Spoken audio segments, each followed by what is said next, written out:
Success क्या है?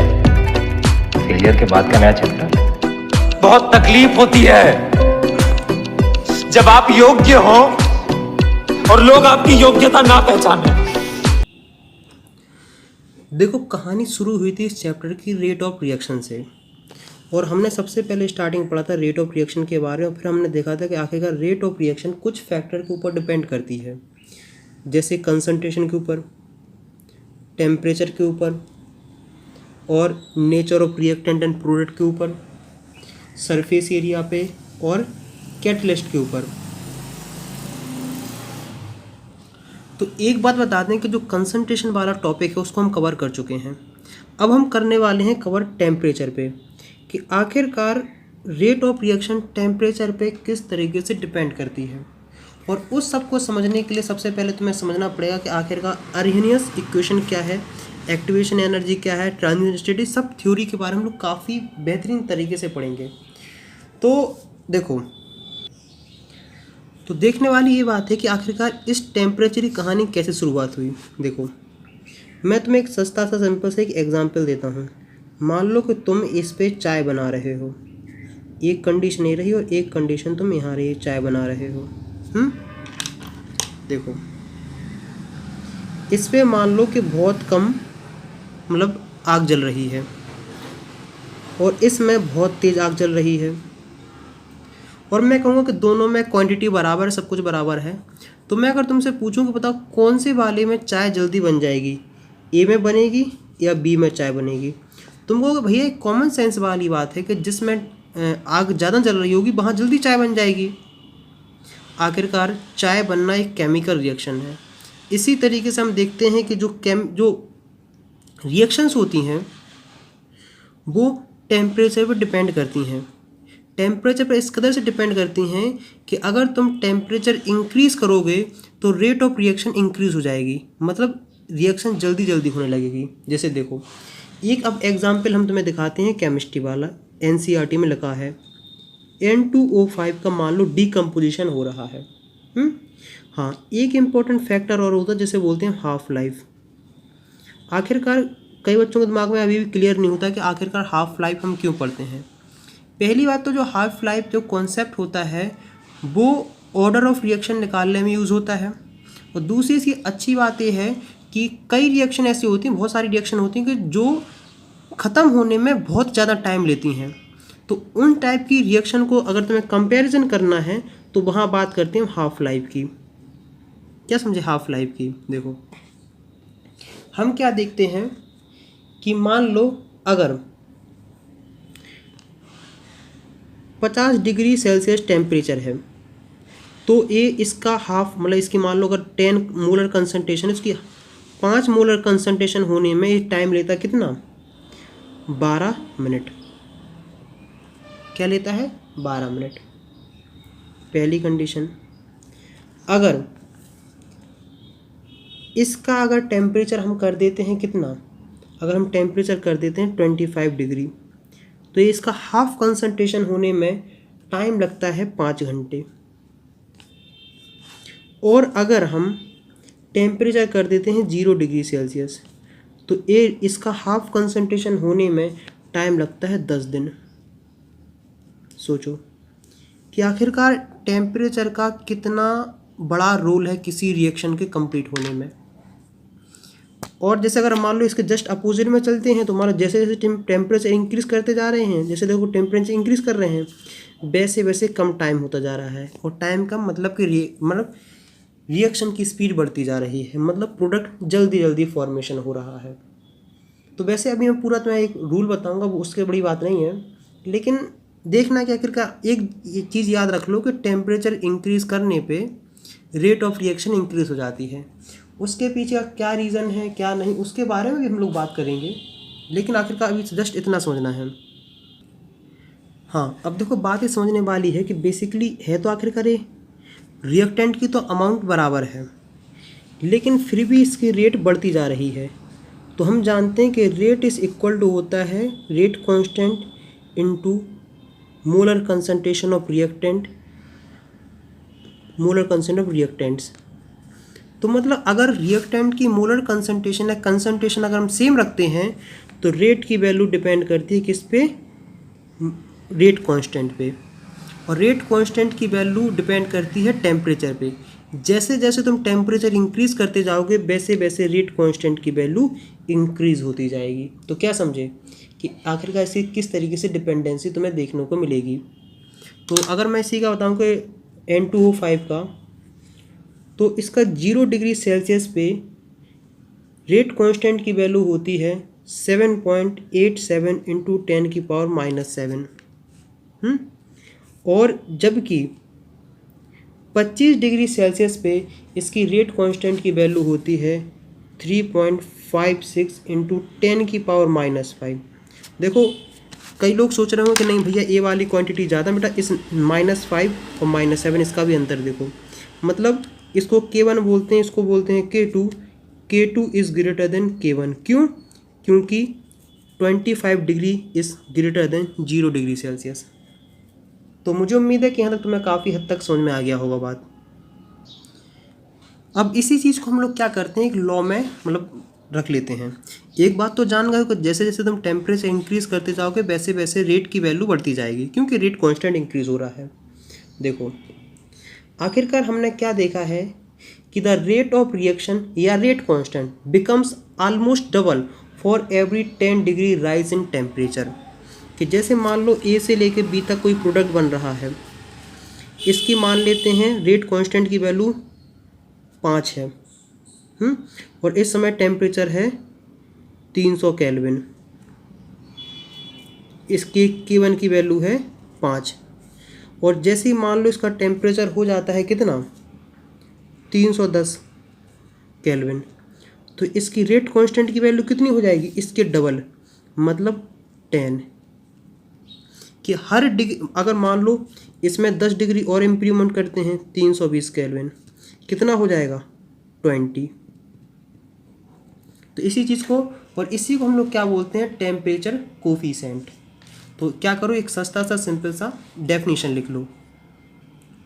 तो ये रही सस्ती सी सिंपल सी definition, the rate of reaction या rate constant become almost double for every 10 degree rise in the temperature, this is called temperature coefficient.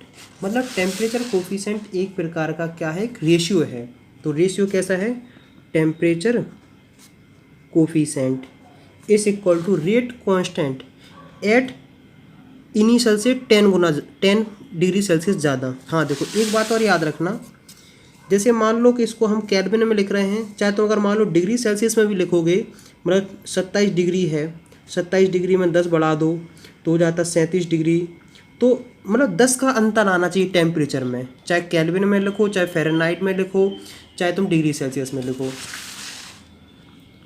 तो देखो इसको नोट कर लो, temperature coefficient is equal to rate constant at T + 10 degree Celsius and rate constant at T degree Celsius. देखो जैसे हम मान के चलते हैं कि 25 डिग्री सेल्सियस पे रेट कांस्टेंट की वैल्यू है 7, क्या है 7, और हम देखते हैं कि 35 डिग्री सेल्सियस पे रेट कांस्टेंट की वैल्यू हो जाती है 14। तो टेम्परेचर कोफिशिएंट की वैल्यू क्या होगी, टेम्परेचर कोफिशिएंट होगा कि 14 - 7 2 आ जाएगा। मतलब बेसिकली एक प्रकार का रेशियो है। तो मुझे उम्मीद है कि यहाँ तक तुम्हें काफ़ी हद तक समझ में आ गया होगा आखिर किस तरीके से रूल वर्क कर रहा है। अब रेट कांस्टेंट एंड टेम्परेचर का एक रिलेशन इस्टेब्लिश किया गया और उसी को बोलते हैं एरहेनियस इक्वेशन। लिखो एरहेनियस इक्वेशन। और ये इक्वेशन बड़ी कमाल की है, इसमें बाद में कुछ मॉडिफिकेशन ही पढ़ेंगे, सब कुछ पढ़ेंगे। तो हमें इनका डेरिवेशन में नहीं जाना है, हमें जस्ट देखना है कि rate constant is equal to A E minus E A upon R T. इस इक्वेशन को याद कर लो, बहुत इम्पोर्टेंट इक्वेशन है। अब देखो इसमें समझने वाली बात है कि तो के कहते हैं हम किसको, रेट कांस्टेंट को। अब बात आती है कि आखिरकार ए क्या है। ये जो होता है इसको हम लोग बोलते हैं एरहेनियस फैक्टर।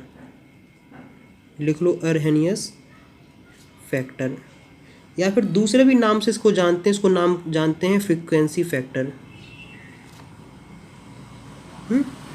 और इसको तीसरे नाम से भी जानते हैं जिसका नाम है प्री एक्सपोनेंशियल फैक्टर। मतलब देखो एक बात बता दें कि एक क्वेश्चन मतलब ये वाला थोड़ा टॉपिक अलग सा है, बहुत कम बच्चों के दिमाग में कॉन्सेप्ट सेट हो पाता है। तो मैं बार बार कह रहा हूँ कि इस टॉपिक को बहुत ध्यान से सुनना, अगर जहाँ भी कोई पॉइंट मिस हो जाए तो उसको दोबारा रिवाइज करना, क्योंकि अगर यहाँ नहीं समझोगे फिर कभी समझ में नहीं आएगा। अब देखो इन सब पॉइंट को मैं डिटेल में एक्सप्लेन करूँगा, घबराओ नहीं। ये क्या है? ये होता है, इसको बोलते हैं हम एक्टिवेशन एनर्जी।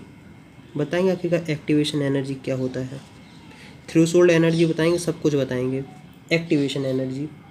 और जो आर तुम्हारे पास है, आर है गैस कांस्टेंट। गैस कांस्टेंट में ज़्यादा परेशान हो ना, ये सिंपल सी बात है। और टी है टेम्परेचर, या फिर इसको बोलते हैं एब्सोल्यूट टेम्परेचर या टेम्परेचर इन केल्विन में। तो देखो अब अपन बात करते हैं आगे की, इन टॉपिक के ऊपर डिटेल में बात करेंगे, घबराओ नहीं। देखो हमने क्या देखा, K is equal to A ई की power minus E A R T. हम क्या करते हैं कि दोनों साइड ले लेते हैं लॉग। क्या करते हैं, दोनों साइड लेते हैं लॉग एल एन के is equal to L N A E minus E A upon R T. L N लो या लॉग, वो बात एक ही सी होती है, थोड़ा ही डिफरेंस है, अपन को काफ़ी डिटेल में बात करेंगे। तो एल एन के is equal to L N A plus L N E की power minus E A upon R T. देखो एक इम्पॉर्टेंट बात मैं बता दूं कि जैसे अगर मान लिया मैंने लिया है एल एन एक्स वाई का, तो तुम इसको इस तरीके से लिख सकते हो L N X plus L N Y.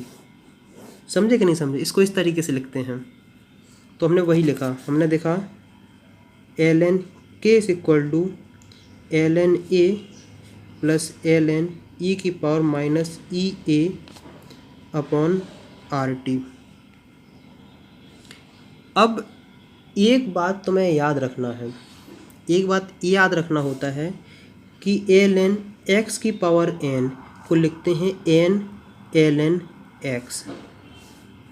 ये कहीं शॉर्ट नोट बनाते लिखते जाओ कि अगर मान लो ये लिखा है 2 की पावर 3, और अगर हम लगाते हैं इसका एल एन या लॉग, तो इसको लिखेंगे 3ln2। जो पावर होती है उसे सामने ले आते हैं, तो ln a आ गया बाहर minus E A upon R T ln e। क्या समझे? अब तुम्हें एक बात और बताना है कि ln e इसकी वैल्यू होती है 1, क्योंकि ये एक दूसरे के इन्वर्स होते हैं, तो आ गया 1। तो हम क्या देखते हैं कि ln k is equal to ln a minus E A upon R T. इतनी बात सिंपल सी समझ में आई कि नहीं आई है? अब हम क्या करते हैं कि ln को लॉग में कन्वर्ट करते हैं, इसकी वैल्यू होती है 2.303 log x। कन्वर्ट करो, 2.303 log k 2.303 log a minus E A upon R T. 2.303 एक साइड कॉमन ले आओ, तो log k is equal to log a minus E A upon 2.303 R T. ये रही हमारे पास इक्वेशन। तो क्या कह सकते हैं कि आखिरकार बेसिकली कहाँ से ड्राइव हुई है? ये हुई यहाँ से ड्राइव, देखो यहाँ से, और देखो ये वही है। तो बेसिकली आखिरकार इसको ही सॉल्व करके लाए, तो कोई नई इक्वेशन नहीं, उसी को सॉल्व करके लाए हम। लेकिन ये इक्वेशन काफ़ी कमाल की है, यहाँ से बहुत कुछ तुम्हें समझ में आएगा। देखो इस इक्वेशन को यहाँ लिखो और इसके बारे में पूरी डिटेल में बात करते हैं। log k equal to log a minus E A upon 2.303 R T. ये सब बातें भूल जाओ। तुम्हें क्या याद रखना है? हम याद करते हैं कि y इक्वल टू 28 माइनस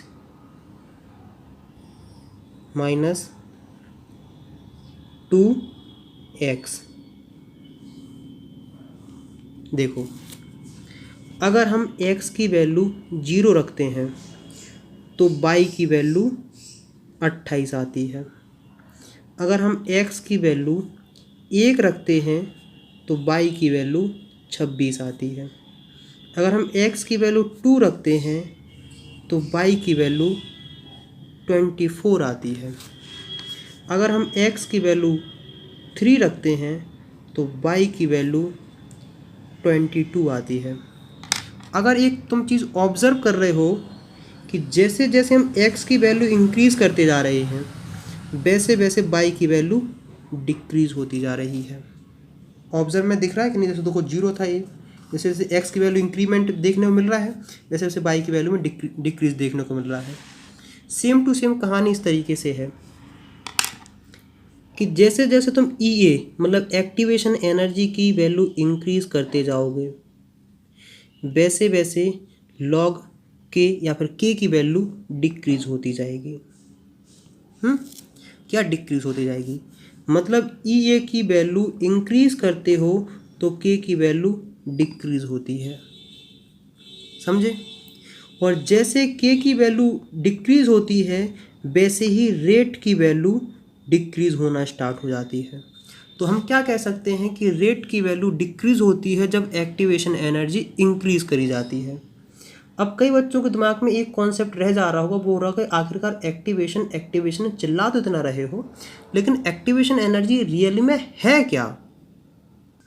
तो मैं कहूँगा कि इसे डिटेल में पढ़ेंगे लेकिन जस्ट अभी इतना समझ लो कि एक्टिवेशन एनर्जी वो एनर्जी होती है जो मॉलिक्यूल्स के पास होना चाहिए कॉलिजन करने से पहले या फिर रिएक्शन करने से पहले। जो मॉलिक्यूल्स के या फिर एटम के पास जो एनर्जी होती है उसी को हम लोग बोलते हैं एक्टिवेशन एनर्जी। मतलब रिएक्शन करने के लिए जो एनर्जी चाहिए पड़ती है उसे एक्टिवेशन एनर्जी कहते हैं। इसको काफ़ी डिटेल में बहुत सारा पढ़ेंगे लेकिन जस्ट अभी इतना ही समझो। क्या समझे?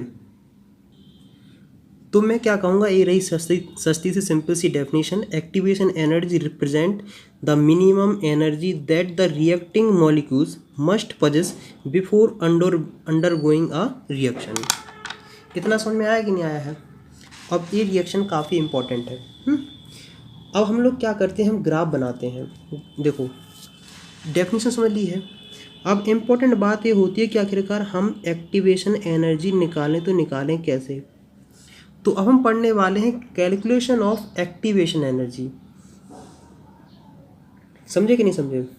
और इसको निकालने के लिए हम यूज़ करेंगे log K is equal to log A minus EA upon 2.303 RT। देखो इसके बारे में इंफॉर्मेशन मिली गई है। R के बारे में अपन जानते हैं रेट कांस्टेंट होता है, गैस कांस्टेंट, और T टेम्परेचर। मतलब अब बात रहती है A के बारे में हम काफ़ी डिटेल में बात करेंगे। देखो हम लोग ग्राफ बनाने वाले हैं किसके बीच में, log K एंड 1/T के कंपैरिजन में। देखो तो मतलब इसको हम मानेंगे y एक्सिस और इसको मानेंगे हम x एक्सिस। तो इसी को अगर हम कन्वर्ट करते हैं तो देखो ये y हो गया है, y equal to mx plus c जानते हो कहीं जनरल इक्वेशन की लाइन होती है। अगर ये वाला y है और ये वाला x है, log a minus EA 2.303 RX। तो इसका मतलब ये है कि इतना जो पार्ट है वो m है। m मतलब होता है स्लोप। समझे कि नहीं समझे? और इतना ये पार्ट क्या, इतना पार्ट है c कांस्टेंट। समझे कि नहीं समझे? तो हम क्या करते हैं, हम बनाते हैं लाइन, ये ग्राफ है और यहाँ इस y एक्सिस पे ले रहे हैं log K और इस पे ले रहे हैं 1/T। देखो याद रखना 1/T एंड टी में, दोनों में फ़र्क है। नहीं तो टी का पूछो तो 1/t का बना के चले आओ, फिर कहो गलत कैसे हो गया है। मैं इसको इतनी बार पढ़ा चाहूँ कि अब तुम्हें ग्राफ बनाना आ जाना चाहिए। तो बेसिकली क्या है, log k is equal to -EA/2.303 RT plus log a। Graph बनाने का सस्ता सा आसान सा तरीका मैं क्या करता हूँ कि ऐसे बनाओ, x बाई, पहले इसकी वैल्यू 0 रखो तो इसकी वैल्यू निकाल लो, और फिर इसकी वैल्यू 0 रखो इसकी वैल्यू निकाल लो, तो उसी के बेसिस पे हम निकाल लेते हैं। ग्राफ होता है कुछ इस तरीके से, समझे कि नहीं समझे। ये जो पॉइंट होता है वो होता है 0, log a, समझे कि नहीं समझे, 0, log a। और हम क्या मानते हैं कि कहीं दूर दराज पे एक यहाँ पॉइंट मिलता है, उसकी वैल्यू तुम कैसे निकालोगे कि देखो इसकी वैल्यू यहाँ तो 0 होगा, तो 1/t log a equal to EA/2.303 RX। तो x इक्वल टू होता है 2.303 R log a/EA। अगर समझ में नहीं आ रहा तो कोई बात नहीं, जस्ट मान लो कि यहाँ एक पॉइंट होगा। जस्ट देखो, तुम्हें इतना सा याद रखना, तुम्हें सिर्फ एक ग्राफ याद रखना, कुछ मतलब नहीं है, बस समझ रहे कि नहीं समझ रहे। आखिरकार जो लाइन है, इसके अलावा जो लाइन जो स्लोप है वो बताता है किसके बारे में, वो बताता है इतनी क्वांटिटी के बारे में। तो हम क्या कह सकते हैं कि slope is equal to minus of EA/2.303 R। अब कोई कहेगा इस क्वेश्चन को कैसे सॉल्व करेंगे, तो मैं कहूँगा जब ग्राफ दिया रहेगा तब हम ग्राफ वाले क्वेश्चन कराएंगे, तब तुम्हें समझ में आ जाएगा। तो हमने क्या देखा है, हमने देखा है slope is equal to -EA/2.303 R। तो EA इज इक्वल टू हो गया है -2.303 R स्लोप, ये रहा। मतलब हमने एक्टिवेशन एनर्जी की वैल्यू निकाल ली है, लेकिन एक्टिवेशन एनर्जी की वैल्यू निकालने के लिए तुम्हें ग्राफ की ज़रूरत पड़ेगी, और अगर तुम्हारे पास ग्राफ नहीं है तो मैं तुम्हें दूसरा तरीका ही बताऊंगा निकालने का, समझे कि नहीं समझे। मैं तुम्हें दूसरा भी तरीका बताऊंगा कि बिना ग्राफ के भी तुम वैल्यू निकाल सकते हो। अल्टरनेट तरीका है एक्टिवेशन एनर्जी निकालने का। जैसे मान के चलते हैं कि वैसे ए से बी प्रोडक्ट बन रहा है, हम देखते हैं कि log k is equal to log a minus EA/2.303 RT, ये रिएक्शन है। तो हम क्या करते हैं कि रेट कांस्टेंट की वैल्यू दो टेम्परेचर पे निकालते हैं, T1 पे एंड T2 पे। log K1 की वैल्यू आई कब, जब टेम्परेचर होगा T1, 2.303 R T1। log K2 कब होगा, मुझे पता है बहुत सारे बच्चों को समझ में नहीं आ रहा होगा, जस्ट लिखते जाओ, आखिरी मुझे क्वेश्चन याद रखनी है तुम्हें, 2.303 R T2। फिर कहोगे इतना क्यों करा रहे हो, तो मैं कहूँगा बेटा जो चीज़ समझ के करते हो ना वो जल्दी याद हो जाती है, समझ के करोगे बहुत जल्दी याद हो जाएगी। मैं कहूँगा कि इस पहली इक्वेशन को दूसरी इक्वेशन एक दूसरे से माइनस कर दो, तो log K1 minus log K2 is equal to, ये दोनों कैंसिल हो जाएगा, minus EA/2.303 R T1 plus EA/2.303 R T2। हम क्या करेंगे, वही कहानी लगाएंगे, log K1/K2 is equal to, जो चीज़ कॉमन लिख रही है उसे कॉमन ले लो, EA/2.303 R 1/T2 minus 1/T1। ये रहा दूसरा मेथड निकालने का। एक्टिवेशन एनर्जी अगर तुम्हें निकालनी है तो K1 K2 की वैल्यू पता होना चाहिए और T2 और T1 की वैल्यू पता होना चाहिए और तुम निकाल लोगे एक्टिवेशन एनर्जी। तो मुझे पता है कि काफ़ी ज़्यादा दुख हुआ होगा और बहुत कुछ कम समझ में आया होगा। तो ये सब टॉपिक क्लियर होंगे जब हम न्यूमेरिकल कराएंगे। तो देखो, एक बात याद रखना कि तुम्हें क्या क्या इस टॉपिक में याद रखना है। देखो, यहाँ से स्टार्ट होता है, तो जस्ट तुम्हें इतनी सी बात याद रखनी कि टेम्परेचर इंक्रीज़ करने पे रेट ऑफ रिएक्शन इंक्रीज होती है। फिर हम आ जाते हैं एरिनेस इक्वेशन में। तो एरिनेस इक्वेशन में तुम्हें ए वाली इक्वेशन याद रखनी है और तुम्हें पता होना चाहिए के क्या है, ए क्या है, ई क्या है, आर क्या है, पूरा सब क्या है। फिर तुम्हें ए वाली इक्वेशन याद रखनी है। फिर इसी इक्वेशन को हम जब कन्वर्ट करते हैं तो हम ये वाला ग्राफ बना लेते हैं। तो ये वाला तुम्हें ग्राफ याद रखना है। लेकिन इंपॉर्टेंट बात ये याद रखना कि 1/T और T दोनों में फ़र्क है। तो 1/T का ग्राफ है। और फिर तुम्हें ये वाला फिर तुम्हें याद रखना है कि activation energy equal to 2.303 R into slope. Slope की वैल्यू बेसिकली हम निकाल लेते हैं ग्राफ। जैसे मान लो एक ग्राफ है, यहाँ हमने 2 पॉइंट ले लिए हैं, 2,4 और 5,1। तो स्लोप की वैल्यू कैसे निकालते हैं? स्लोप की वैल्यू निकालते हो y2 माइनस y1 और x2 माइनस x1। तो यहाँ स्लोप निकालोगे। ग्राफ दिया है, ग्राफ नहीं दिया है और तुम्हें टेम्परेचर और रेट कांस्टेंट दिया है, तुम इस तरीके से निकाल लोगे। मुझे पता है कि दिमाग में बहुत सारे डाउट्स आ गए होंगे और कुछ भी ज़्यादातर समझ में नहीं आ रहा होगा। तो इसी दुख के निवारण करने के लिए एक हम क्वेश्चन करते हैं। क्वेश्चन है एनसीईआरटी का। ग्राफ में भी कराऊंगा और बिना ग्राफ के भी कराऊंगा कि आखिरकार एक्टिवेशन एनर्जी ईए किस तरीके से निकालते हैं। क्योंकि ग्राफ में ही बच्चे परेशान रहते हो, इसमें ही परेशान रहते हैं। क्योंकि कई बार तुम्हें क्वेश्चन सॉल्व करने को मिला होगा कि E A is equal to -2.303 R into slope, और कहीं कहीं तुम्हें मिला होगा E A is equal to R into slope. कहाँ कौन सा यूज़ करना उसके बारे में भी बताऊंगा। लेकिन उससे पहले हम लोग क्या करते हैं, एक सस्ता सा सिंपल सा एनसीईआरटी का क्वेश्चन कर लेते हैं जहाँ से तुम्हें समझ में आएगा। अगर तुम्हारे पास एनसीईआरटी तो एनसीईआरटी ओपन कर लो, क्योंकि क्वेश्चन है एनसीईआरटी से।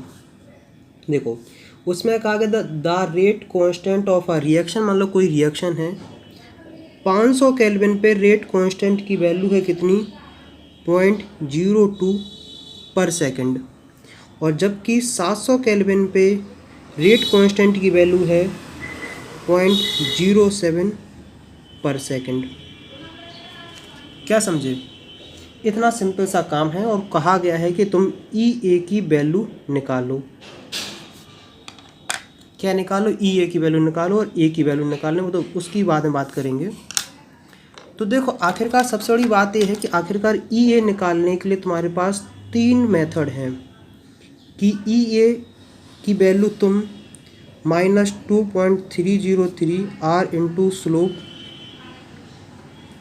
अगर नेगेटिव ना लगा तो भी कोई दिक्कत नहीं, और R इंटू स्लोप, और एक हमारे पास फॉर्मूला आता है कि log K1 K2 EA 2.303 R T2 minus T1। अब दिमाग में क्वेश्चन आता है कि हमें कौन सा फॉर्मूला कहाँ यूज़ करना है। तो देखो, ये 2 फॉर्मूले तब यूज़ करते हैं जब क्वेश्चन आता है ग्राफ से रिलेटेड, और ये वाला फॉर्मूला हम तब यूज़ करते हैं जब हमें बिना ग्राफ के क्वेश्चन करना पड़ता और रेट कांस्टेंट की वैल्यू 2 अलग अलग टेम्परेचर पर दी जाती है। इसका मतलब है कि इस क्वेश्चन को सॉल्व करने के लिए हमें इस फॉर्मूले को यूज़ करना पड़ेगा। तो लगाओ, लॉग K1 की वैल्यू बोलो 0.02, K2 की वैल्यू 0.07, EA की वैल्यू हमें निकाल ली है 2.303 R तो जानते हो गैस कांस्टेंट, उसमें कोई बड़ी रॉकेट साइंस नहीं है। 8.314 R की वैल्यू होती है 8.314, और यहाँ लिखो टेम्परेचर कौन सा, T2 कितना है 700 माइनस T1 500। सॉल्व करो, आंसर आ जाएगा। तो सॉल्व करके लाओ, जो भी आंसर आएगा अपन उससे मतलब नहीं, एनसीईआरटी में इसका आंसर दे दिया जाएगा। लेकिन कई बार तुमने क्या देखा होगा कि फॉर्मूला देखा होगा तुमने, log K2 upon K1 is equal to EA upon 2.303 R T1 upon minus T2। दोनों फॉर्मूले एक ही हैं। देखो इस फॉर्मूले और दोनों फॉर्मूले को देखो मैं कंपैरिजन करके तुम्हें दिखाता हूँ, ध्यान से देखना है, बहुत इंपॉर्टेंट बात है, क्योंकि लॉग में ही बच्चे परेशान होते हैं। यहाँ अगर तुम देखोगे तो K1 ऊपर है तो T1 यहाँ है, और जबकि K1 यहाँ है और T1 यहाँ है। क्योंकि देखो अगर मैं इसके सामने यहाँ नेगेटिव लगाता हूँ, यहाँ नेगेटिव लगाता हूँ, तुम्हें पता है कि लॉग x अपॉन वाई जो होता है, अगर इसके नेगेटिव लगा दो तो लॉग y अपॉन एक्स हो जाता है। अब किसी के दिमाग में आ रहा होगा क्वेश्चन कि आखिरकार लॉग क्यों लाया गया है, तो मैं कहूँगा लॉग पहले समय में लाया गया था कैलकुलेशन आसान करने के लिए। अब देखो इसका नेगेटिव यहाँ लाओगे, EA upon 2.303 R T2 minus T1।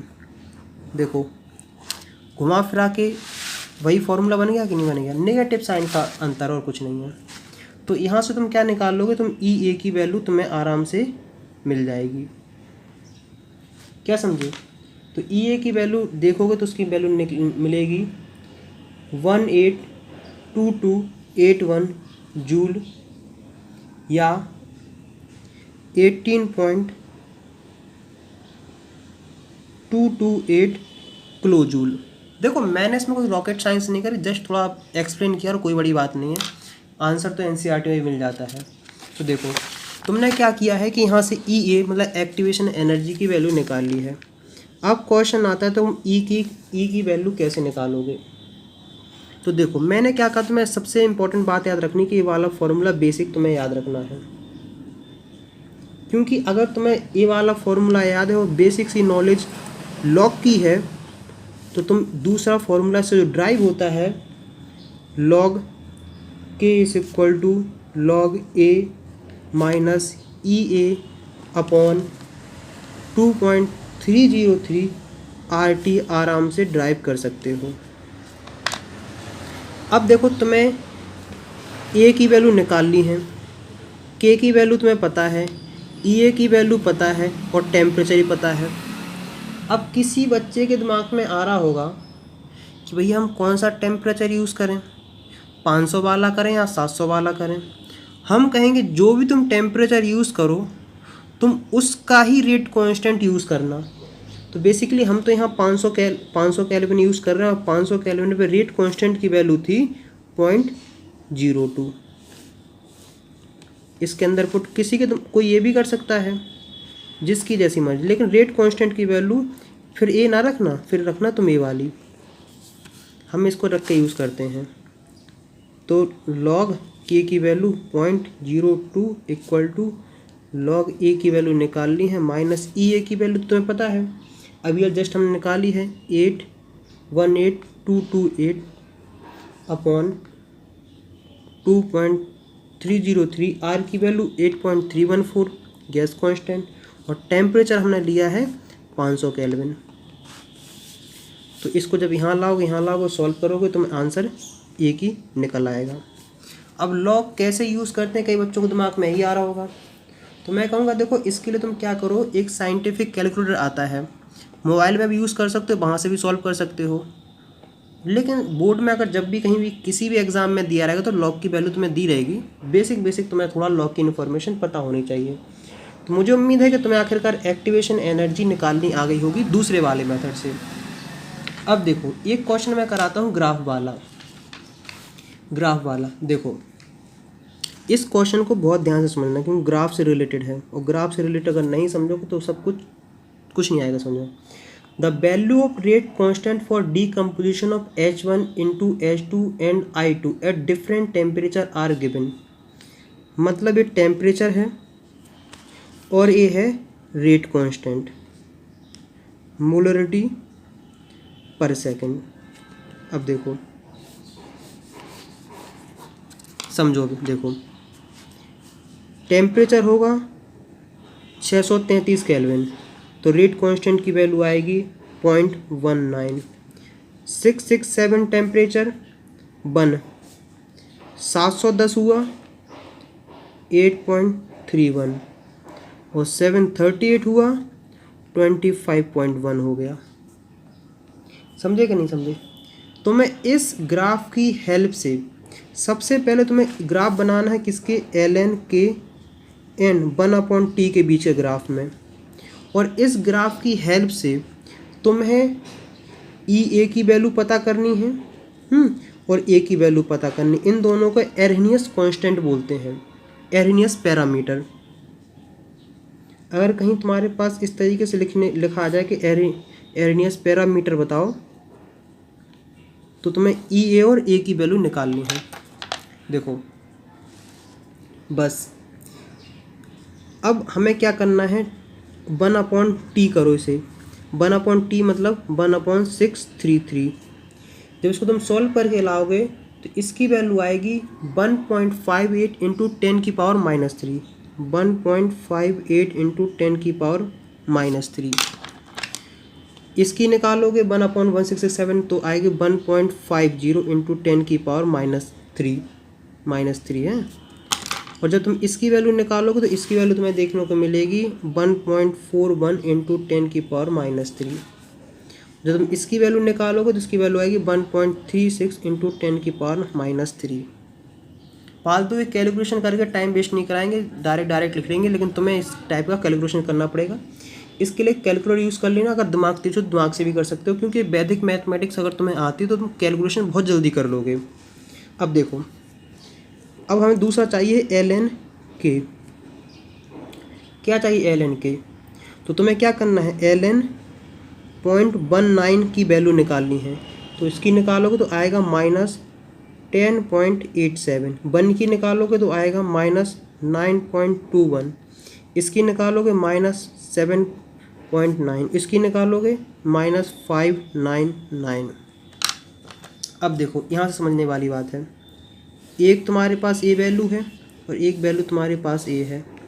इसको मानो वाई एक्सिस और इसको मानो एक्स एक्सिस, और इन दोनों के बीच में ग्राफ ड्रॉ कर दो। क्या करो, ग्राफ ड्रॉ करोगे। तो जैसे ही ग्राफ ड्रॉ करोगे तो ग्राफ कुछ इस तरीके से आएगा। समझे कि नहीं समझे? ग्राफ आएगा कुछ इस तरीके से। समझे कि नहीं समझे? अब स्लोप की वैल्यू तुम कैसे निकालोगे? एक तरीका है ग्राफ में पॉइंट रख के स्लोप की वैल्यू निकाल लो, या फिर जो हमारे पास वैल्यू गिवन है उससे निकालो। स्लोप क्या होता है, y2 माइनस y1 और x2 माइनस x1। अब देखो, एक नंबर ए वाला उठा लो और एक ए वाला उठा लो। y कौन है, y है ए, -9.21 माइनस 10.87। x2 की वैल्यू कितनी है, 1.50 इंटू 10 की पावर -3 माइनस 1.58 इंटू 10 की पावर -7। तो -9.21 प्लस 10.81 अपॉन 1.50 माइनस 1.58 और 10 की पावर -3। सॉल्व करोगे आंसर आ जाएगा। इसमें कोई रॉकेट साइंस नहीं है। देखो, इसको सॉल्व करके लाओगे तो इसका आंसर तुम्हें देखने को मिलेगा, वो आएगा 1.60, और इसका आंसर निकालोगे तो 0.08 इंटू 10 की पावर 3। सॉल्व करके लाओगे आंसर आ जाएगा। कोई दिक्कत, कोई समस्या मेरे हिसाब से तो नहीं होनी चाहिए। तो इसका आंसर आएगा 20 इंटू 10 की पावर 3। स्लोप की वैल्यू आ गई है। अब हाँ, इम्पोर्टेंट बात यह है कि EA is equal to minus slope into R, ये वाला फॉर्मूला यूज़ करें, या फिर EA is equal to -2.303 slope into R. कौन सा फॉर्मूला यूज़ करना चाहिए, इसको या इसको? तो मैं कहूँगा देखो, सीधा सिंपल सा सोचना ये है इसको देखना स्टार्ट करो कि बाई एक्सिस पे कौन लिए है। अगर ln के लिया है तो फॉर्मूला करो ये वाला यूज़, और अगर यहाँ log के होता तो तुम फॉर्मूला यूज़ करना था तुम्हें ये वाला। तो यहाँ क्या है, ln है, तो क्या करोगे, EA is equal to slope 20 into 10 की पावर 3 और R की वैल्यू कितनी होती है 8.314। आंसर आएगा 71.4 किलो जूल पर मोल। ये रहा आंसर। अब कहानी आती है ए निकालने के लिए। क्या आती है, कहानी ए निकालने के लिए। तो मैं क्या कहूँगा, कहानी वही करो, यही लो, और ln k is equal to ln a minus EA upon RT। क्या समझे, तो ln a is equal to ln k plus EA upon RT। Value रखोगे आंसर आ जाएगा। यहाँ तक कोई दिक्कत, कोई समस्या मेरे हिसाब से तो नहीं आनी चाहिए। ln के कोई भी एक वैल्यू रख दो, ये वाली वैल्यू रख दी। EA की वैल्यू तुम निकाल चुके हो, R की वैल्यू तुम R की वैल्यू पता है, T की वैल्यू तुम T, ये वाला टेम्परेचर का 633। चलो रख के दिखाते हैं। ln A is equal to ln K plus EA upon RT। ln A is equal to 10.87 plus EA की वैल्यू कितनी आई है 171,400, क्योंकि किलो जूल में है ना, और 8.314 इंटू 633। आंसर आएगा ln A is equal to 21.7। फिर इन्वर्स लोगे तो A की वैल्यू आ जाएगी 2.65 इंटू 10 की पावर 9। ये रहा आंसर। यहाँ तक कोई दिक्कत, कोई समस्या मेरे हिसाब से तो नहीं आनी चाहिए। दोनों मेथड से करा दिया, आखिरकार ग्राफ से कैसे करते हैं और बिना ग्राफ के कैसे करते हैं। इतना सब पढ़ने के बाद, क्वेश्चन करने के बाद, इतना पूरा लेक्चर अटेंड करने के बाद फिर भी दिमाग में बहुत सारे क्वेश्चन रह गए होंगे। जैसे आखिरकार तुम्हें समझ में नहीं आया होगा कि आखिरकार ए का मतलब क्या होता है, रियल मतलब क्या है। एक्टिवेशन एनर्जी, जिसके ऊपर हम लोग पूरा क्वेश्चन कर डाले, बहुत कुछ थ्योरी पढ़ी, मैक्सिमम पार्ट इसी के बारे में पढ़ा है, लेकिन फिर भी एक्टिवेशन एनर्जी की रियल फील नहीं आई है। और आखिरकार अगर मैं तुमसे पूछूं कि क्या तुम जानते हो कि टेम्परेचर इंक्रीज़ करने से रेट ऑफ रिएक्शन या रेट कांस्टेंट की वैल्यू कैसे इंक्रीज़ हो जाती है, वो भी तुम्हें अभी समझ में नहीं आया होगा। अगर मैं तुमसे पूछूं क्या जानते हो कि जो फ्यूल होता है हमारे पास, जैसे मान लो फ्यूल हुआ, पेट्रोल हुआ, जो कैरोसिन है, जो भी हुआ फ्यूल, उसका बहुत बड़ा कनेक्शन है किसके साथ, एक्टिवेशन एनर्जी के साथ। अगर मैं तुमसे कहूँ कि क्या तुम जानते हो कि जो एक्सोथर्मिक एंडोथर्मिक रिएक्शन होती हैं उनका भी बहुत बड़ा कनेक्शन है किसके साथ, एक्टिवेशन एनर्जी के साथ। तो मैं क्या कहता हूँ कि किसी भी रिएक्शन में एक्टिवेशन एनर्जी बहुत इम्पॉर्टेंट फैक्टर है। मतलब बहुत कुछ दिमाग में जितने डाउट्स रह रहे हैं तुम्हारे दिमाग में, जस्ट अभी तुमने जस्ट सुना है, रियल फील मुझे पता नहीं आया होगा। लेकिन क्या है कि एक काम के लिए मैं सॉरी बोलूँगा कि मैंने बोला था यहाँ सब कुछ क्लियर कर दूँगा, लेकिन क्या होता है वीडियो थोड़ी लंबी हो गई समझाते समझाते। तो मैं चाहता हूँ कि अगर वीडियो ज़्यादा लंबी हो गई तो सही नहीं लगता कि एक वीडियो में हर चीज़ इन्वॉल्व करें और जल्दी जल्दी ख़त्म करें। पढ़ाने में तभी मज़ा आता है कि जब उसे पूरा डिटेल से पढ़ाओ, और समझने में भी तभी मज़ा आता है। तो मैं क्या करता हूँ कि जितने टॉपिक रह गए हैं, ट्रांजिशन स्टेट, एक्टिवेशन एनर्जी, और क्या रीज़न है टेम्परेचर इंक्रीज़ करने से रेट ऑफ रिएक्शन इंक्रीज़ हो जाती है, उन सबको मैं नेक्स्ट वीडियो में कवर करूँगा, और नेक्स्ट वीडियो से तुरंत बाद मिल जाएगी, और लिंक तुम्हें डिस्क्रिप्शन में मिल जाएगी। तो नेक्स्ट वीडियो में मिलते हैं, तब तक जय हिंद, ऑल द बेस्ट।